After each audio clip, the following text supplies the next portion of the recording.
আলহামদুলিল্লাহ, আলহামদুলিল্লাহ, আল্লাহ শুকর। আল্লাহ আজকের এই সেমিনারে আমাদের ২৫০ ভাই বোন ৫ দফা কর্মসূচিতে ঐক্যবদ্ধ হয়েছেন। যারা আজকে যোগদান করেছেন, আমি সে সমস্ত ভাই বোনদেরকে হিজবুত তাওহীদ আন্দোলনের পক্ষ থেকে আন্তরিক অভিনন্দন জানাই, শুভেচ্ছা জানাই। এই অনুষ্ঠানটার নাম বায়াত অনুষ্ঠান। বায়াত বায়ুন থেকে, বায়াত বায়ুন মানে বিক্রি করা। আমরা আজকে জান মাল বিক্রি করে দেওয়ার অঙ্গীকার করেছি। কিসের জন্য? আল্লাহর দ্বীন প্রতিষ্ঠার জন্য। এই কর্মসূচি আল্লাহর দ্বীন প্রতিষ্ঠার কর্মসূচি। এই কর্মসূচি কোনো সংগঠনের নাই, এটা একমাত্র হিজবুত তাওহীদ।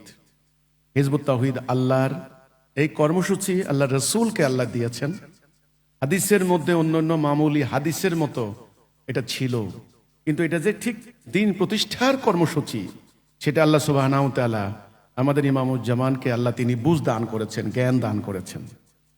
তো এই কর্মসূচিতে আজকে আপনারা সাইন করে ঐক্যবদ্ধ হলেন। আপনারা অঙ্গীকার করেছেন যে আপনারা আল্লাহর সত্য দ্বীন, দ্বীনুল হক এই পৃথিবীতে প্রতিষ্ঠা করার জন্য আপনারা ঐক্যবদ্ধ হয়েছেন। ঐক্য নষ্ট করবেন না, আপনারা শৃঙ্খলাবদ্ধ থাকবেন, আপনারা নেতার আনুগত্য করবেন, আপনারা হিজরত করবেন এবং জান মাল দিয়ে আপনারা জিহাদ করবেন। মৃত্যু পর্যন্ত এই পথে আপনারা অটল থাকবেন। রাসূল পাক সাল্লাল্লাহু আলাইহি সাল্লাম বায়াতকে আমরা যদি দেখি, তিনি দুই প্রকারের বায়াত আমরা পাই। এক প্রকারের বায়াত হচ্ছে ঈমানের উপরে তিনি বায়াত নিয়েছেন, তাওহীদের উপরে বায়াত নিয়েছেন। আরেক প্রকারের বায়াত হচ্ছে জিহাদে যাওয়ার বায়াত, অঙ্গীকার। বুখারীতে আসছে, সাহাবীদেরকে প্রশ্ন করা হয়েছিল, সেদিন আপনারা কিসের উপরে বায়াত নিছেন? তখন সাহাবীরা বলেছেন, আমরা মৃত্যু পর্যন্ত লড়াই চালিয়ে যাওয়ার বায়াত নিয়েছি। সেই বায়াতে রিদওয়ানের কথা আপনারা জানেন, বায়াতুশ শাজারা আপনারা জানেন, যেটা হুদায়বিয়ার সন্ধির প্রাক্কালে যে বায়াতটা হয়েছিল। তো এই বায়াত, কাজেই ইসলামের বায়াত হচ্ছে তাওহীদের বায়াত, ঈমানের বায়াত। ইসলামের বায়াত হবে জিহাদের বায়াত, সংগ্রামের বায়াত। এটা হলো ইসলামের বায়াত। আজকে আপনারা হিজবুত তাওহীদের আহ্বানে আপনারা আজকে সেই বায়াত নিলেন, ঈমানের বায়াত, জিহাদের বায়াত। আপনারা কি বুঝে শুনে বায়াত নিয়েছেন? যদি আপনারা বুঝে শুনে এই আন্দোলনে ঐক্যবদ্ধ হয়ে থাকেন, তাওহীদের অঙ্গীকার করে থাকেন বুঝে শুনে, তাহলে আমি আপনাদেরকে সুসংবাদ দিতে চাই, আল্লাহ রাসূলের পক্ষ থেকে আপনাদের সমস্ত গুনাহ আল্লাহ মাফ করে দিবেন। আপনারা জান্নাতি, আপনারা মুমিন। শর্ত হচ্ছে মৃত্যু পর্যন্ত সিরাতুল মুস্তাকিমে অটল অনড় থাকতে হবে, এখান থেকে সরা যাবে না। এই যে লা ইলাহা ইল্লাল্লাহর অঙ্গীকার করলেন, আমি আল্লাহর হুকুম ছাড়া কারো হুকুম মানব না, এবং আল্লাহর হুকুম প্রতিষ্ঠা করার জন্য জান মাল দিয়ে আমি জিহাদ করব। যদি আপনি এইটা শর্ত পূরণ করেন, সূরা হুজরাতের 15 নম্বর আয়াত মোতাবেক আপনি মুমিন। আর মুমিনদের সমস্ত গুনাহ আল্লাহ মাফ করার অঙ্গীকার দিয়েছেন। ইয়াগফিরু লাকুম যুনুবাকুম ওয়া ইয়াদখিলকুম জান্নাতিন তাজরি মিন তাহতিহা আল আনহার। আল্লাহ আপনাদের সমস্ত গুনাহ আল্লাহ মাফ করে দেবেন। শর্ত হচ্ছে এই সিরাতুল মুস্তাকিমে শেষ পর্যন্ত থাকতে হবে, এক নম্বর কথা। দুই নাম্বার, আপনারা যারা আজকে বায়াত নিয়েছেন, এই হিজবুত তাওহীদ আন্দোলনের ভাই ও বোনেরা, আমরা সবাই এক পরিবার। আমাদের সম্পর্ক ভাই বোন, আমাদের এই সম্পর্ক আত্মার সম্পর্ক। আমাদের আত্মার পিতা আমাদের মহামান্য ইমামুজ্জামান, আমরা ওনার আত্মার সন্তান, আমরা সবাই ভাই বোন। আমাদের এই সম্পর্ক ঈমানের সম্পর্ক, আমাদের রক্তের সম্পর্ক থেকেও এই সম্পর্ক আপন এবং নিকটতর, এটা মনে রাখতে হবে। আপন রক্তের ভাই ভুলে গেলেও দ্বীনের ভাইয়েরা ভুলবে না, আপন রক্তের ভাই অস্বীকার করলেও দ্বীনের ভাইয়েরা অস্বীকার করবে না। তাহলে আমাদের এই সম্পর্ক হলো ঈমানের সম্পর্ক, আমরা ভাই বোন, এটা মনে রাখতে হবে। দুই নাম্বার। তিন নাম্বার, আমি অতি গুনাহগার সাধারণ মানুষ, আজকে থেকে যেহেতু আপনি আমার হাতে বায়াত নিলেন, আমি আপনার ইমাম, আপনি আমার মুজাহিদ মুজাহিদা। দিন প্রতিষ্ঠার ক্ষেত্রে আমার আদেশ আপনি ফরজ হিসাবে আপনাকে মানতে হবে। মানতে প্রস্তুত? আলহামদুলিল্লাহ। আমার আদেশ আপনি অক্ষর অক্ষরে পালন করবেন। আমি আপনাকে নিশ্চিত করে বলতে পারি, ইনশাআল্লাহ যদি আদেশ মানতে পারেন তাহলে আপনাকে দুনিয়াতে পরাজিত করার শক্তি কারো থাকবে না। আল্লাহ রাসূল বলেছেন, তোমার আমির যদি ক্ষুদ্র মস্তিষ্ক, কান কাটা, কৃতদাস হয়, তবু তার কথা শুনতে হবে। আতিউল্লাহ আতিউর রাসূল আউলিল আমরি মিনকুম। আল্লাহর আনুগত্য করো, রাসূলের আনুগত্য করো, তোমাদের মধ্যে উলিল আমরের আনুগত্য করো। আজকে আপনার একজন উলিল আমর আপনি পেয়েছেন। আজকে থেকে হিজবুত তাওহীদের ইমাম আপনার ইমাম। হিজবুত তাওহীদের ইমামের আদর্শে আপনার ইমানি জীবন, দ্বীনি জীবন, দুনিয়াবী জীবন পরিচালিত হবে ইনশাআল্লাহ। এটা জাগতিক এবং আধ্যাত্মিক উভয় জগতের একসাথে। সেই হিসাবে আমার আদেশ আপনারা অক্ষর অক্ষরে পালন করতে হবে। 1 নাম্বার, কোন হিজবুত তাওহীদ কোন রাজনৈতিক কর্মকাণ্ডে সম্পৃক্ত হতে পারবেন না। আমি যখন কোনো আদেশ দেব আপনারা বলবেন আসমাউ ও আত্তাবিউ। আসমাউ মানে শুনলাম, আত্তাবিউ মানে আনুগত্য করবই। আসমাউ ও আত্তাবিউ এই দুটি শব্দ বাংলা মানে শুনলাম, আনুগত্য করবই। এটা কিন্তু বলবেন। হ্যাঁ, 1 নাম্বার, কোনো রাজনীতি করতে পারবেন না। 2 নাম্বার, দ্বীনের কাজ করবেন নিঃস্বার্থভাবে, ইমানি দায়িত্ব, এর কোনো বিনিময় নিতে পারবেন না। 3 নাম্বার, যারা বিনিময় নেয় আজকে থেকে তাদের আনুগত্য করতে পারবেন না। 4 নাম্বার, আপনি অবৈধ অস্ত্রের সংস্পর্শে যেতে পারবেন না। 5 নাম্বার, হারাম রোজগার বন্ধ, কোনো হারাম রোজগার চলবে না। হারাম রোজগার দিয়ে আপনি আন্দোলনে দান করবেন, নেওয়া হবে না। হালাল উপায়ে রোজগার করবেন, মানে হারাম রোজগার চলবে না। তাহলে কয়টা হলো? 1, কোনো রাজনীতি করব না। রাজনীতি করার জন্য হিজবুত তাওহীদ নাকি? এই কর্মসূচিকে রাজনীতি করার জন্য, জিহাদ করে দিন প্রতিষ্ঠা করার জন্য। তাহলে কোনো রাজনীতি করব না। 2, অবৈধ অস্ত্রের নিকট যাব না। 3, দিনের কাজ করে কোনো বিনিময় নেব না। 4, যারা বিনিময় নেয়, কারা নেয় ওদেরকে চিনেন না, ওদের আনুগত্য করা চলবে না। এটা আমাদের নীতি। সূরা ইয়াসিনের 21 নম্বর আয়াত, তাবিউ মাল্লা ইয়াসালুকুম আজরাও ওয়া হুম মুহতাদুন। এদের ইত্তেবা করা যাবে না। শেষ। 5, হারাম রোজগার চলবে না। ঠিক আছে? আমি ডাকাতি করে বলবেন যে ওই মসজিদ বানাই দিচ্ছি, এই মসজিদ আপনাকে জান্নাত নেবে না, এই গ্যারান্টি নাই। আপনাকে জান্নাতে নেবে ইমান। এই 5টা। তাহলে কর্মসূচি কয়টা? 5টা। আর আমি যে এই যে করতে পারবেন না, নিষেধাজ্ঞা কয়টা? 5টা। মনে থাকবে তো? এবার অঙ্গীকার 5টা। অঙ্গীকার মানে আমাদের সাথে আরেকজনের অঙ্গীকার। 1 নাম্বার, কোন হিজবুত তাওহীদ যেন খাদ্যের অভাবে মারা না যায়। আপনি হিজবুত তাওহীদ, আপনার পাশে আরেকজন হিজবুত তাওহীদ না খেয়ে মারা যাচ্ছে, সেটা হতে পারবে না। আপনি পারবেন না, আমাকে জানাবেন যে ইমাম ওখানে একজন হিজবুত তাওহীদ আছে, ওনার ঘরে খাবার নাই।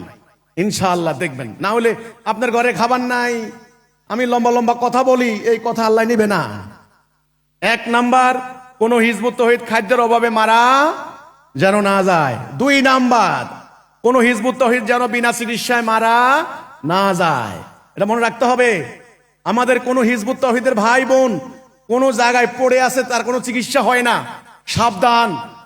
আমি তাকে সিঙ্গাপুর নিতে পারবো না, এটা ট্যাবলেটও দিতে পারবো নাকি? আমাদের চিকিৎসা ব্যবস্থা আছে আলহামদুলিল্লাহ। 3 নাম্বার, কোন হিজবুত তাওহীদ যেন বস্ত্রের অভাবে কষ্ট না পায়। আপনার গায়ে লজ্জা নিবারণ, এই ভাই লজ্জা ঢাকা কি ফরজ, না আমার লম্বা জুব্বা গাদ দেওয়া ফরজ? এটা বলেন আগে। তো আপনার লজ্জা নিবারণের কাপড় নাই, আমি 10,000 টাকা দামের কুর্তা গাদ দিয়া 20,000 টাকা টারবান লাগাইয়া ওয়াজ ও দোয়ার মাহফিল, আল্লাহর গজব পড়বো এটার উপরে। হিজবুত তাওহীদের নীতি চলবে না। কোন হিজবুত তাওহীদ যেন বস্ত্রের অভাবে কষ্ট না পায়। আপনি দিতে পারবেন না, আমাকে জানাবেন। 4 নাম্বার, কোন হিজবুত তাওহীদ যেন শেল্টারের অভাবে কষ্ট না পায়। শেল্টার বুঝেন তো, ঘর বাসস্থান। আমার হিজবুত তৌহিদ কমলাপুর রেল স্টেশনে ঘুমায়, শুনেন, আর আমি এসি চালাই আরামে ঘুমাই, আল্লাহর গজবে ধ্বংস হয়ে যাবো সব, একেবারে সোজা। ইসলাম আসছে এই জন্যই। আপনি রেল স্টেশনে ঘুমাবেন, হতে পারে না, ঘুমাইলে দুই ভাই একসাথে ঘুমাবো।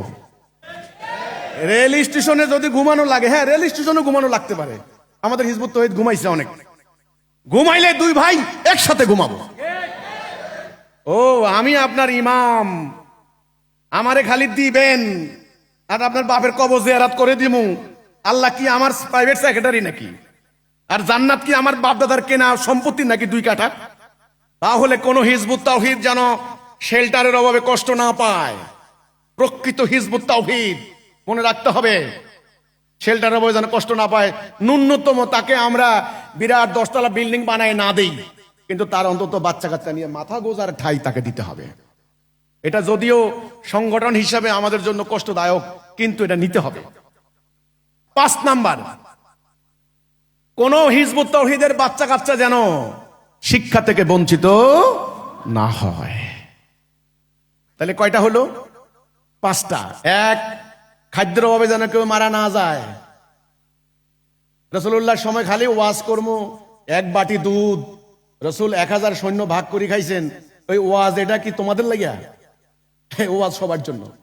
তাহলে খাদ্যের অভাবে কেউ মারা না যায়, দরকার হলে একটা বিস্কুট 10 জনে ভাগ করে খাবে। এই যদি খাইতে পারো তবে তোমাদের দ্বারা দিন প্রতিষ্ঠা হবে, নাহলে হবে না। 2 নাম্বার, বিনা চিকিৎসায় যেন মারা না যায়। যুদ্ধের ময়দানে পানি নিয়ে গেছে স্বেচ্ছাসেবক, বলছে পানি পানি, বলছে না আমার ভাইকে দাও, আমি না আমার ভাইকে দাও।